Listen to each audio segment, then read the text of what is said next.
Hoje nós temos aqui na nossa casa um amigo querido, muito amado pela nossa igreja, já esteve em alguns momentos conosco e hoje temos o privilégio de recebê-lo mais uma vez, que é o pastor Pedro Estrela. Será que você pode aplaudir a Deus, recebê-lo com todo carinho?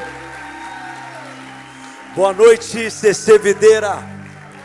Pedro, obrigado, João. Que Deus te abençoe, fica à Amém. vontade, a casa é tua. Amém. Estamos de coração aberto para receber tudo que Deus colocou no Uma honra poder em estar você. aqui. Amém. Uma honra, gente, que alegria poder servi-los, revê-los também. Estive aqui pela primeira vez no Tempo de Graça. Alguém esteve aqui?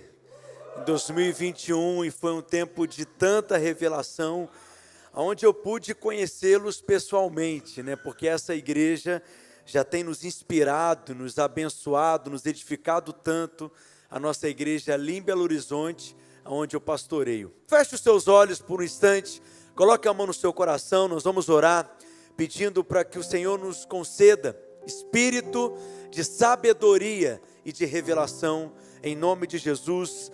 Pai, nessa noite nós abrimos o nosso coração mais uma vez, para sermos ministrados pela Tua Palavra, e que a Tua Palavra seja liberada com vida, com graça, com poder, com unção, e que nós sejamos instruídos e edificados pela Tua Palavra nessa noite. Nós te pedimos, desvenda os nossos olhos, remova todo o véu, toda a cegueira, arranca as escamas dos nossos olhos nessa noite, e que o Senhor nos conceda espírito de sabedoria e de revelação.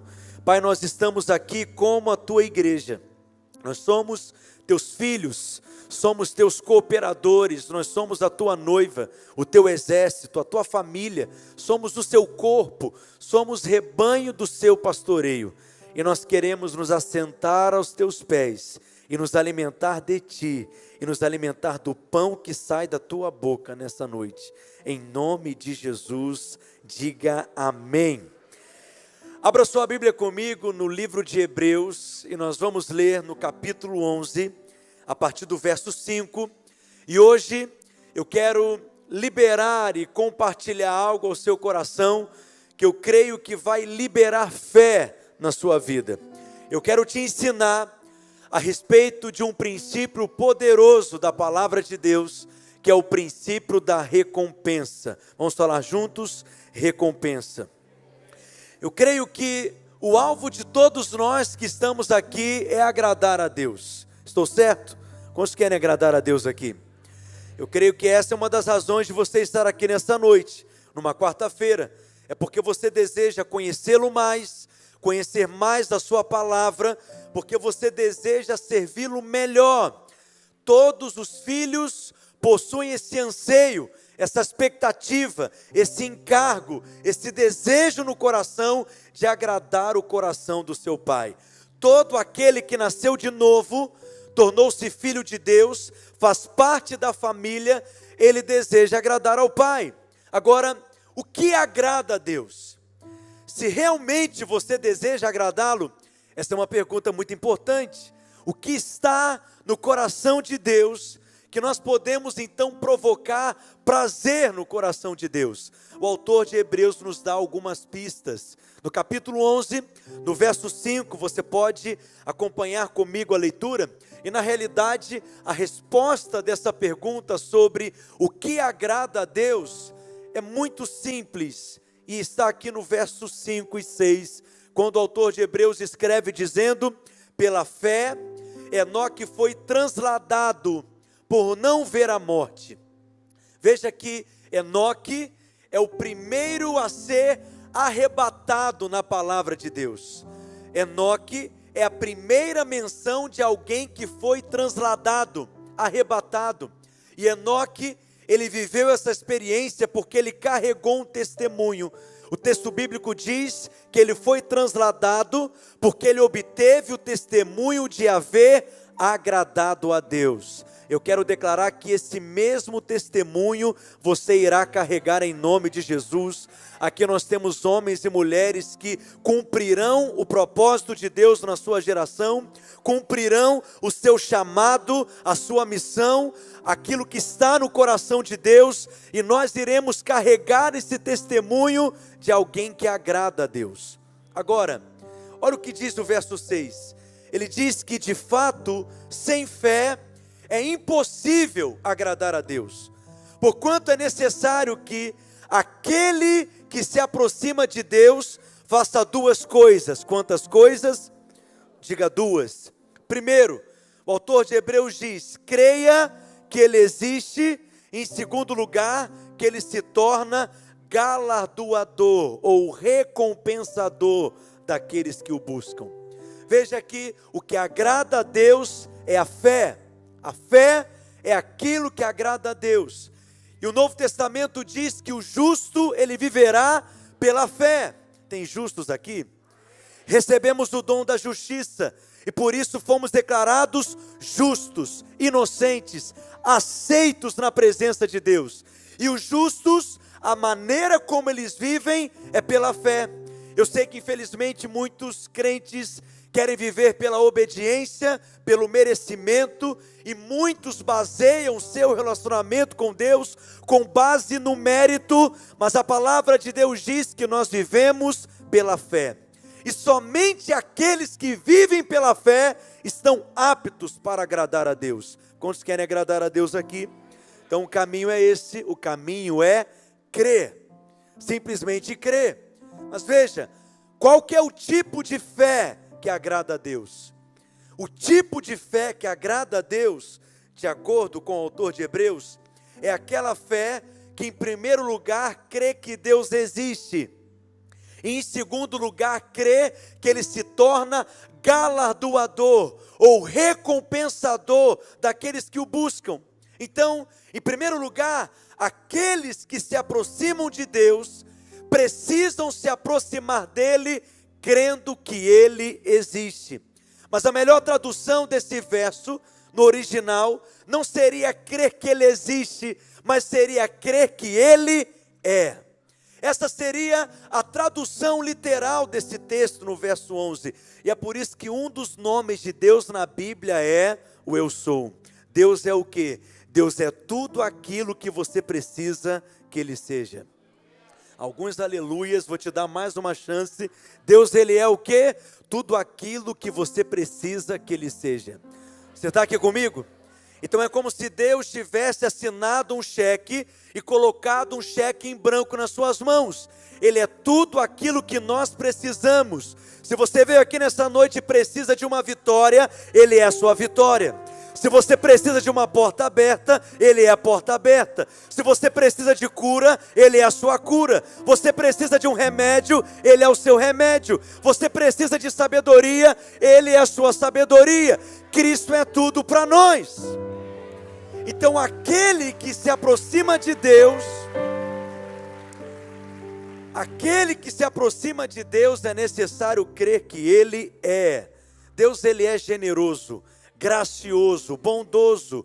A sua necessidade é como um conta-gotas, mas o suprimento e a provisão de Deus sempre é transbordante, é como um oceano inteiro que está à sua disposição. E quando nós vivemos debaixo desse favor, nós desfrutamos do transbordo do céu, de maneira que não apenas você será abençoado, mas todos aqueles que estão à sua volta também.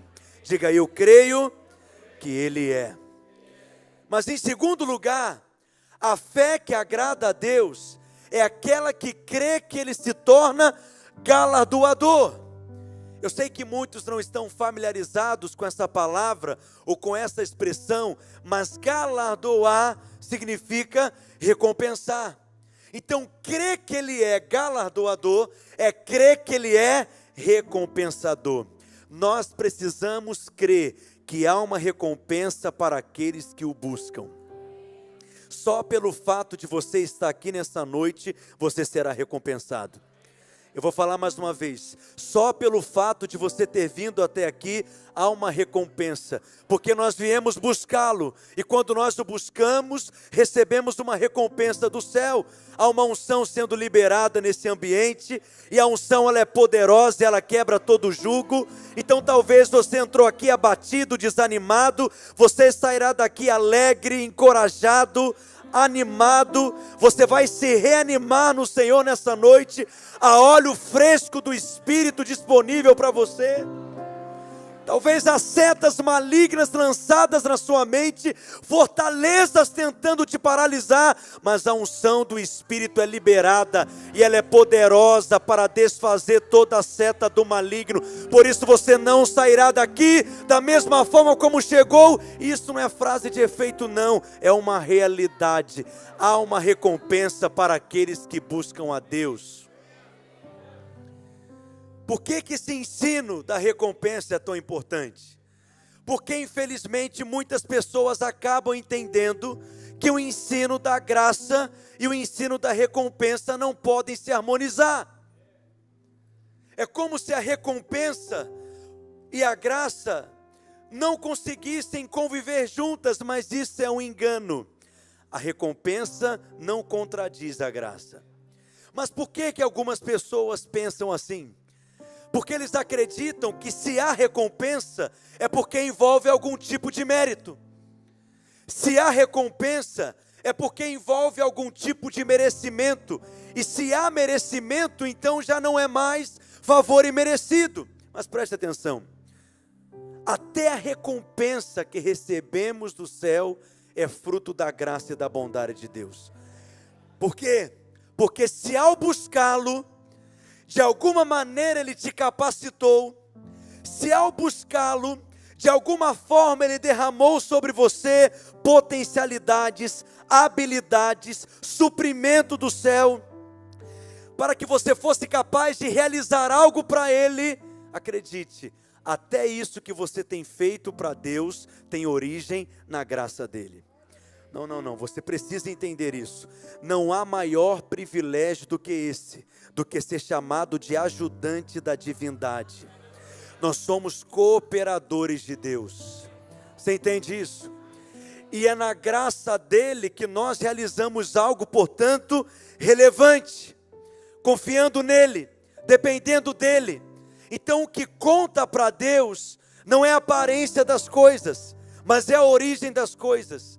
Portanto, aquilo que realizamos para Deus precisa ter origem nele mesmo, na sua graça, na sua bondade, no seu favor.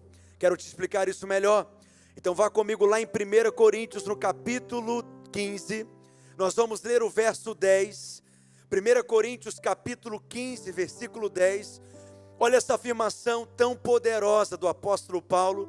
Ele nos ensina dizendo, 1 Coríntios 15, 10, mas pela graça de Deus, sou o que sou, e a sua graça que me foi concedida, olha a expressão que Paulo usa, ela não se tornou vã, ela não se tornou vazia, ela não se tornou infrutífera, ela não se tornou desperdiçada, mas ele diz em seguida, antes eu trabalhei, e ele chega a dizer, eu trabalhei muito mais do que todos eles.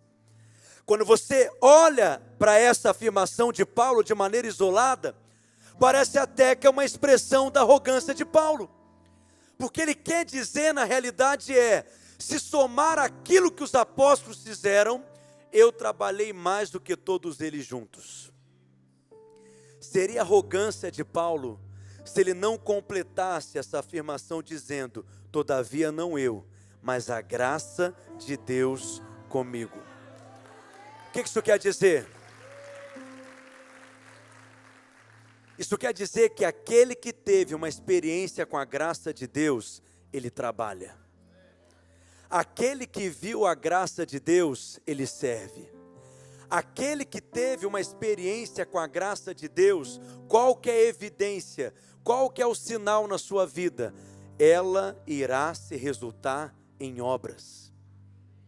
Portanto, aquele que recebeu uma medida da graça de Deus, essa graça, ela não pode se tornar infrutífera, vazia, desperdiçada, sem propósito. Pelo contrário, ela precisa cumprir o propósito para o qual ela foi liberada.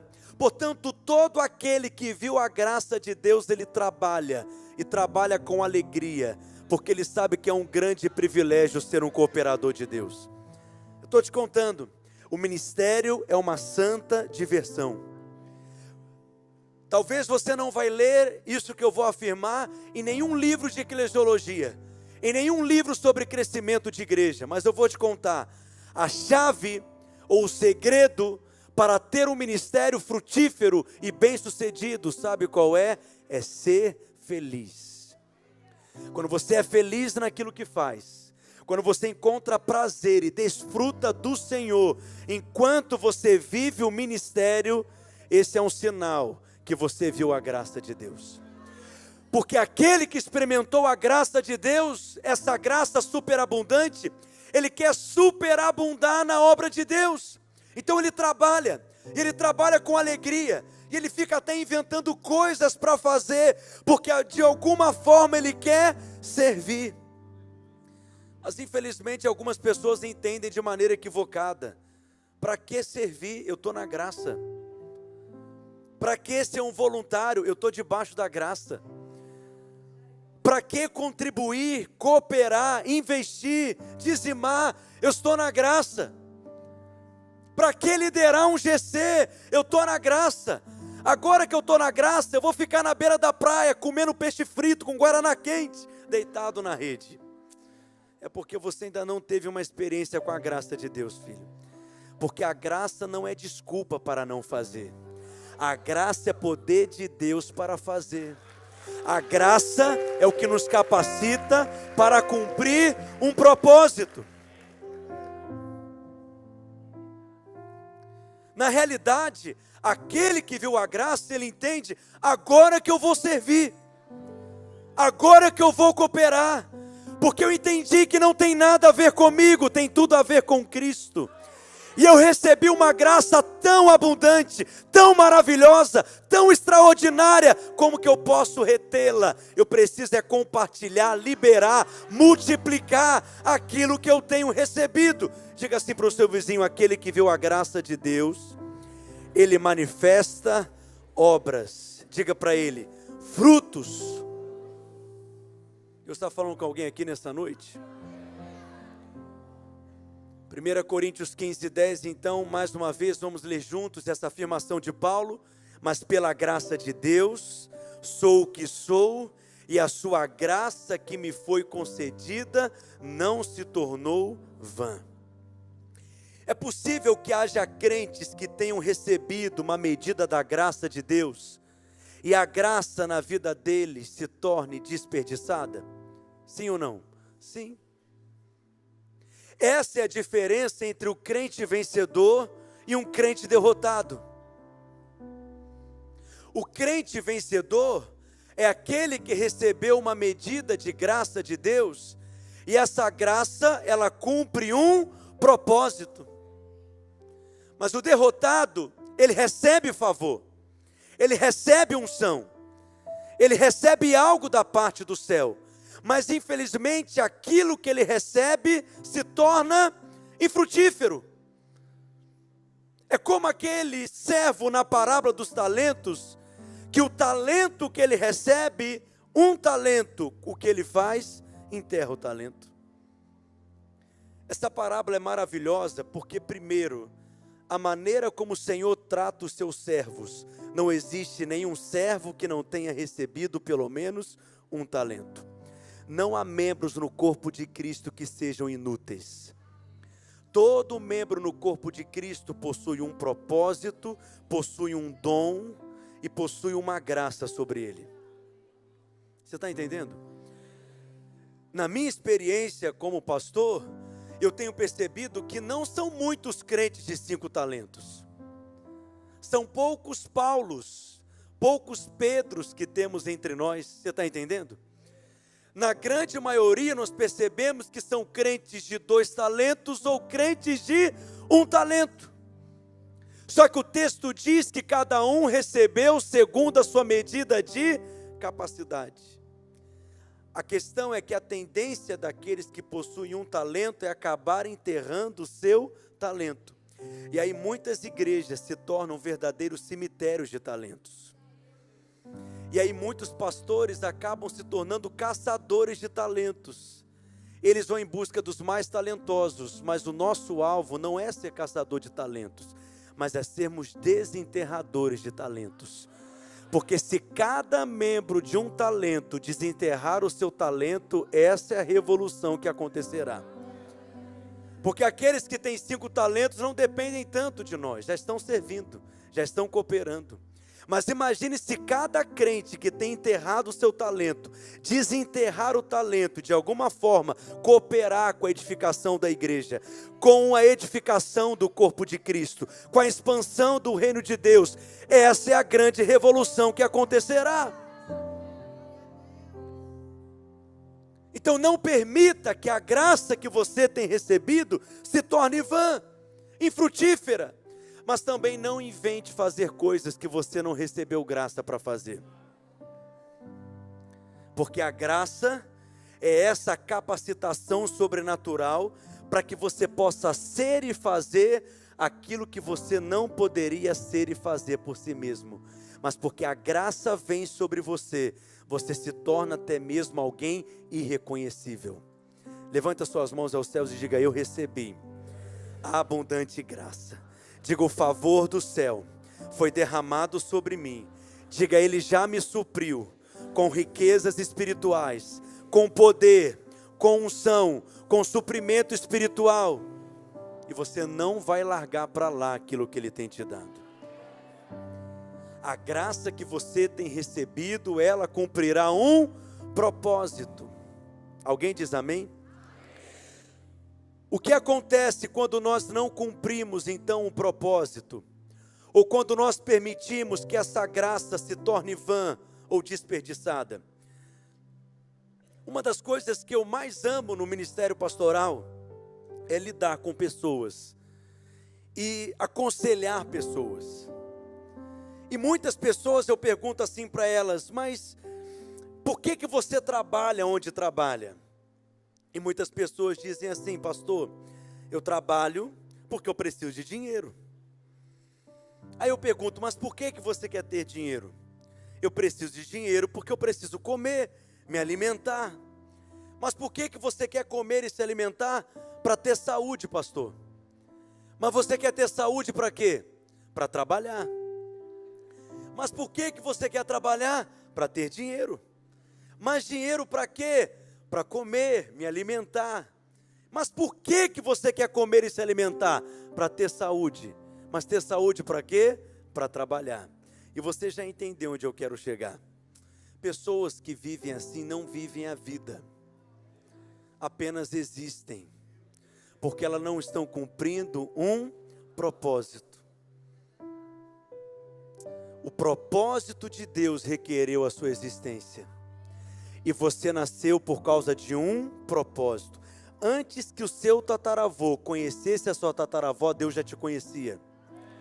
E já te conhecia pelo nome.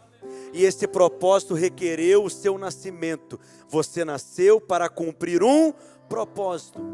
E no lugar do propósito você encontra favor. Tudo que é necessário, tudo que é útil, todo dom, toda estratégia, toda direção, toda criatividade, toda habilidade, toda ferramenta, toda sabedoria já está disponível aonde? No propósito. Portanto, quando o inimigo te afasta do propósito, ele te afasta do lugar do favor.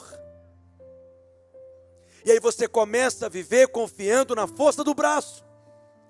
E o cristianismo, que deveria ser algo feliz, empolgante e leve, se torna como um fardo sendo carregado. Há um propósito para cada um de nós. E nesse lugar do propósito nós encontramos graça e suprimento espiritual. E qual é o problema quando você não cumpre o seu propósito? outro tomará o seu lugar. E a recompensa que então deveria ser dada a você, será dada a quem? A outro. Foi assim, por exemplo, a experiência de Judas. Depois que Jesus foi assunto aos céus, Pedro então reuniu os demais apóstolos, e naquela altura eram 11, e Pedro diz o que para eles? Olha, Judas tinha um espaço entre nós.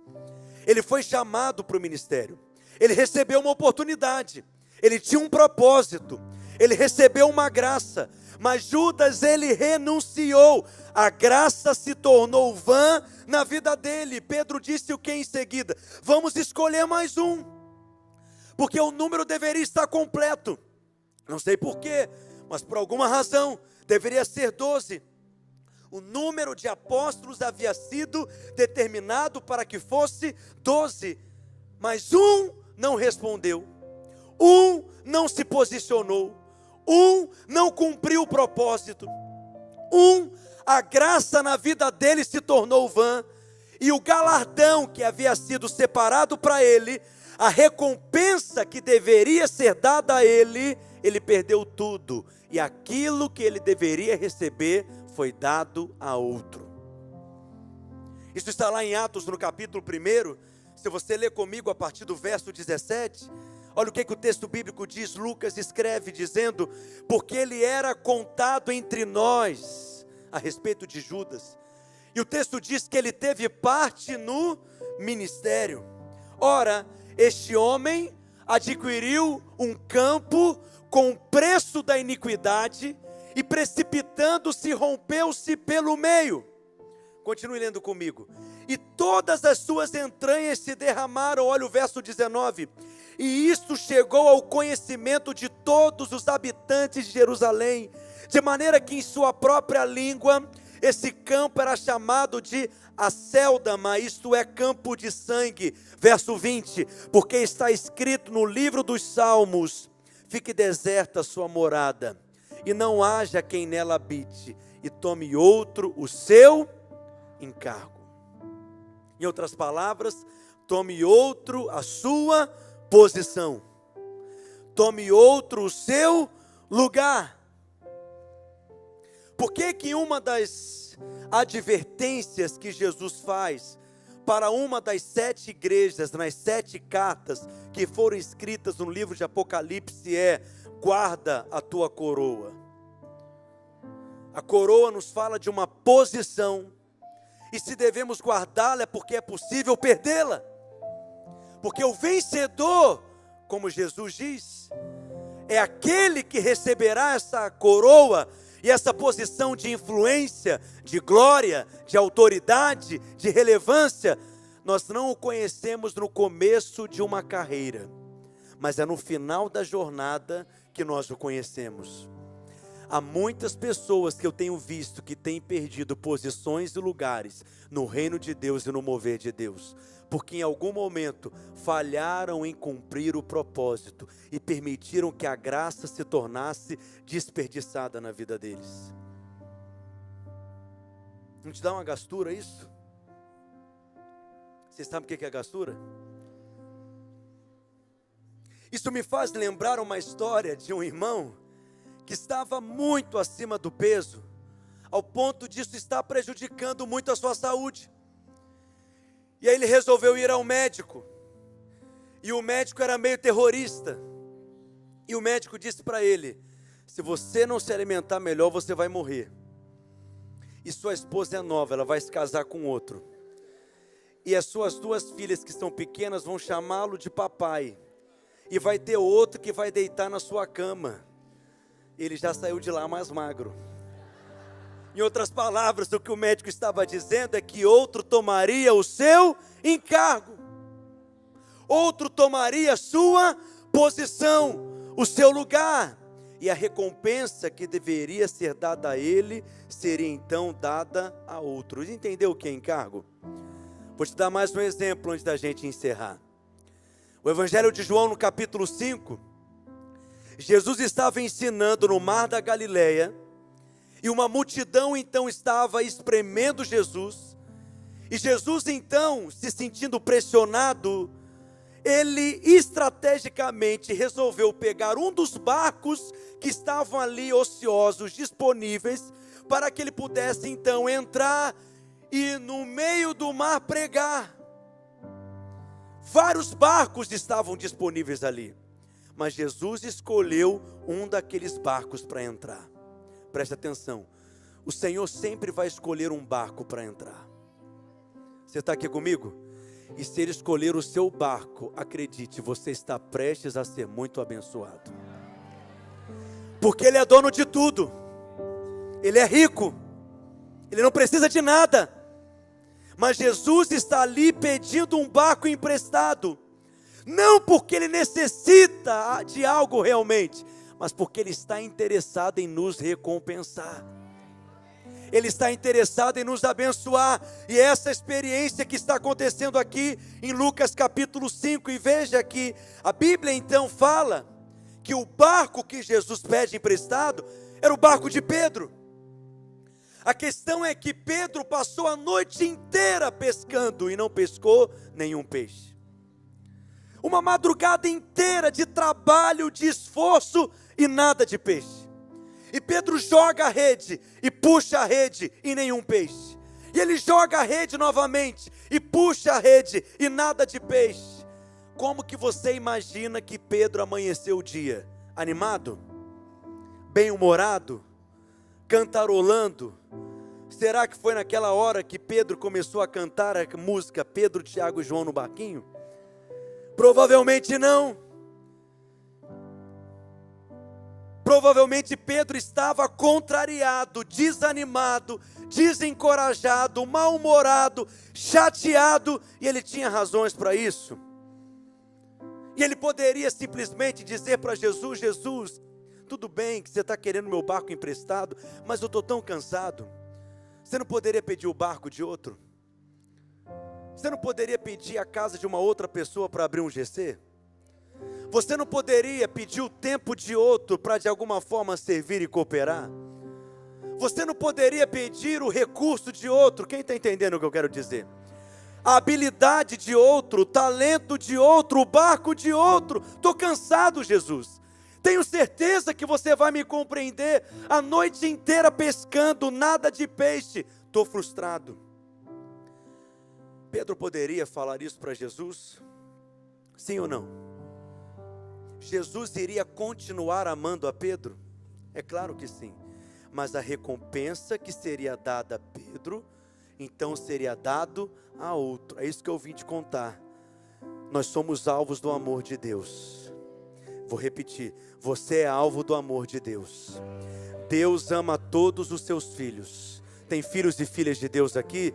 Você é amado pelo céu.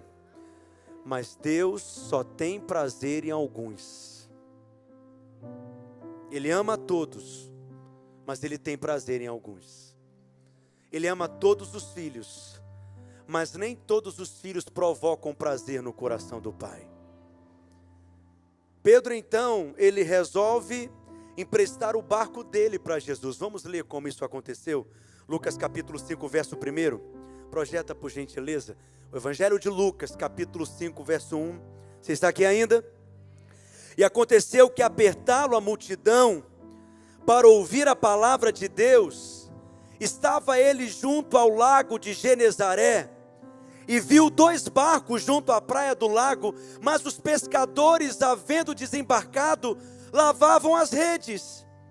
Entrando em um dos barcos, que era o de Simão, pediu-lhe que o afastasse um pouco da praia, e assentou-se, ensinava do barco as multidões. Quando acabou de falar, disse a Simão: faze-te ao largo e lançai as vossas redes para pescar. Preste atenção, uma noite inteira de esforço e Pedro não conseguiu pescar nada. Alguns minutos em que ele emprestou o barco para Jesus, ele recebeu uma bênção tão grande que ele sozinho não foi capaz de segurá-la. Sabe por quê? Uma pequena obediência pode gerar uma grande recompensa. De maneira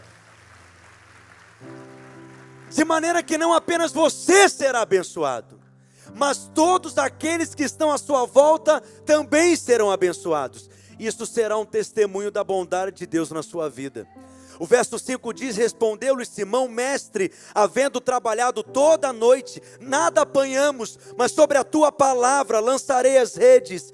Indo fazendo, apanharam grande quantidade de peixes, e romperam-se-lhe as redes. Então fizeram sinais aos companheiros do outro barco, para que fossem ajudá-los, e foram e encheram ambos os barcos, a ponto de quase irem a pique.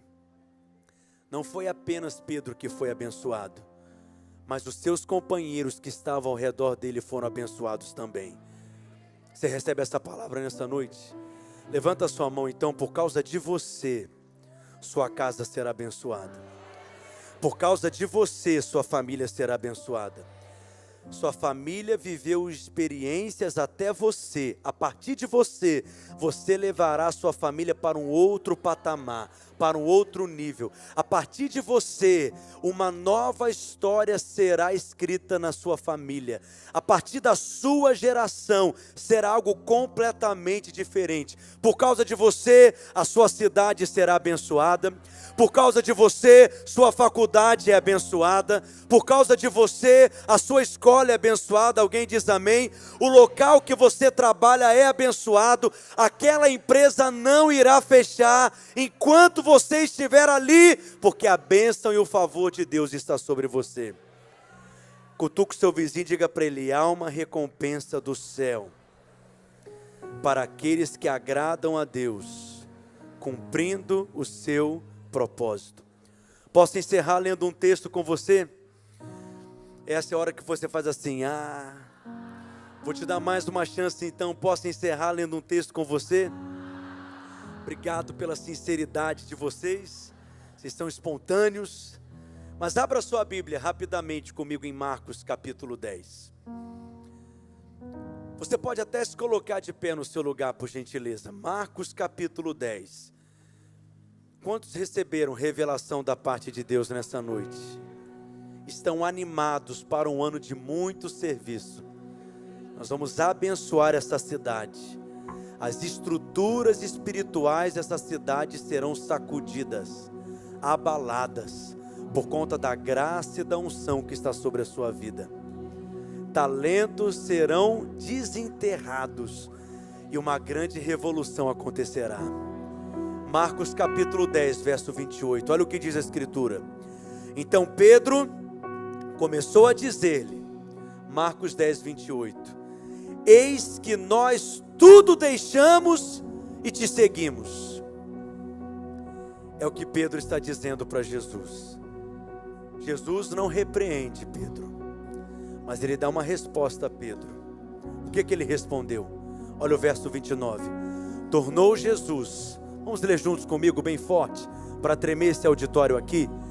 Em verdade vos digo, que ninguém há que tenha deixado casa, ou irmãos, ou irmãs, ou mãe, ou pai, ou filhos, verso 30, ou campos, por amor de mim, e por amor do Evangelho, continue lendo comigo, que não receba o quê? Quando? Lá na próxima dispensação. Quando? Nos anos vindouros. Quando? Já no presente. Você vai receber o quê? Leia comigo. O cêntuplo de casas, irmãos, irmãs, mães, filhos, campos com perseguições. Porque a bênção de Deus, ela nunca vem sozinha. Um dos sinais que alguém tem experimentado graça de Deus é que ele é resistido. Há perseguições, mas há favor disponível. Porque Deus não te permite ir aonde a graça dele não possa te alcançar, te guardar, te livrar, te sustentar, te proteger. Alguém pode dizer amém nessa noite? Mas há uma promessa sobre nós. Deixa eu te contar algo. Deus nunca fica devendo nada para ninguém. Você tem dado o seu tempo a Ele, há recompensa para você. Você está ali na recepção, sorrindo e recebendo pessoas, há recompensa para você. Você abre a sua casa para liderar um GC, há uma recompensa para você. Você tem dedicado a sua juventude, os seus melhores dias, o seu tempo para Ele, há recompensa para você também. Deus nunca fica devendo nada para ninguém. E sabe o que eu tenho aprendido? Deus nunca perde no dar. Você entrega algo, Ele te recompensa de maneira que você não consegue explicar. E não é na eternidade apenas não, a recompensa é já no presente. Eu vou repetir mais uma vez, é já no presente, agora, no presente. E você receberá 100 vezes mais. Se você tem feito não como barganha, não é sobre isso que eu estou falando, é por amor a Ele, é por amor ao Evangelho, é por amor à casa dEle, é por amor à igreja, é por amor aos perdidos, é por amor àquilo que queima no coração de Deus. Você receberá 100 vezes mais. 100 vezes mais casas, 100 vezes mais campos, 100 vezes mais irmãos, irmãs, pais, mães. Você lembra da lista no verso 30? Não tem esposa ou esposo ali, marido e mulher é um só. Mas você recebe 100 vezes mais pais e mães. Há muitos anos atrás eu decidi entregar a minha vida. E eu percebi que eu estava estragado para qualquer outra coisa que não fosse cumprir um propósito. Deixei para trás minha família, minha casa, minha cidade, meus pais, minha irmã. Deixei para trás. Mas eu nunca vi alguém confiar em Deus e ser desamparado. Eu nunca vi alguém confiar em Deus e não ser recompensado e viver frustrado. Há uma recompensa. Há uma recompensa. Você receberá 100 vezes mais. Você recebe essa palavra nesta noite? Você se alegra com a recompensa do céu?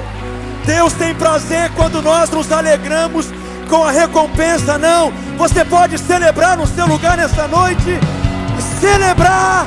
Há uma recompensa do céu sobre nós. Há uma graça superabundante. Levanta suas mãos aos céus. Pai, em nome de Jesus, aqueles que entraram aqui nesta noite cansados, abatidos, desanimados, desencorajados, em nome de Jesus, libera sobre eles o renovo do céu, o refrigério do céu, o orvalho fresco do Espírito Santo de Deus. Sopra sobre nós nessa noite. Remova todo fardo, remova todo peso, em nome de Jesus. Todo peso que está sobre os seus ombros é tirado, é removido, é arrancado. Agora você é livre para avançar. Nada vai te parar, nada vai te segurar, nada vai te paralisar, nada vai te intimidar. O seu caminhar é liberado agora na presença de Deus. E você vai servir com alegria, com paixão, com ânimo, com disposição. E haverá uma recompensa do céu. Você pode aplaudir a Jesus por isso nessa noite.